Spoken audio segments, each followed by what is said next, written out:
उछल के जमा कराने का हुक्म। सीनियर सिविल जज आसिफ नियाज ने जिस्मानी रिमांड की इस्तदा मुस्तरद कर दी है। अहम खबर है, भक्कर की अदालत में अली अमीन गंडापुर की जमानत को मंजूर कर लिया गया है। अदालत का 50,000 के जमानती मुचल के जमा कराने का हुक्म। सीनियर सिविल जज आसिफ नियाज ने जिस्मानी रिमांड की इस्तदा मुस्तरद कर दी है। भक्कर की अदालत से अहम फैसला आया। अली अमीन गंडापुर की जमानत को मंजूर कर लिया गया है।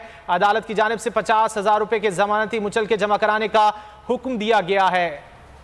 आपको खबर दे रहे हैं, अली अमीन गंडापुर का रिमांड मांगा गया था भक्कर पुलिस की जानिब से और अदालत ने दलाल ये फैसला महफूज किया था। महफूज फैसला अदालत की जानिब से सुना दिया गया है। सीनियर सिविल जज ये हैं जिनकी अदालत का ये फैसला है कि 50,000 के जमानती मचल के जमा करवाए जाएं और उनका रिमांड मुस्तरद कर दिया गया है।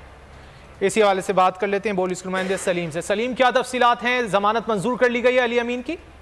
जी बिल्कुल, आज अली अमीन गंडापुर को सीनियर सिविल जज आसिफ नियाज भक्कर की अदालत में पेश किया गया था और लेकिन सीनियर सिविल जज ने 50,000 मुचलके के एवज उनकी जमानत मंजूर कर ली है और भक्कर पुलिस के पास जितने भी मुकदमात है उनमें अली अमीन गंडापुर की जमानत कंफर्म कर दी है।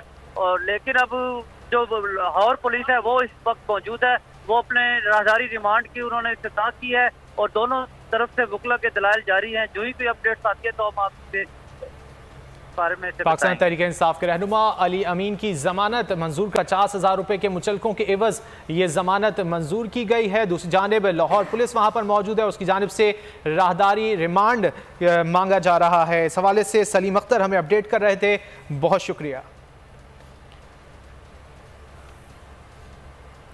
तोशाखाना रेफरेंस में इमरान खान की नाअहली का केस है। इमरान खान की पिटीशन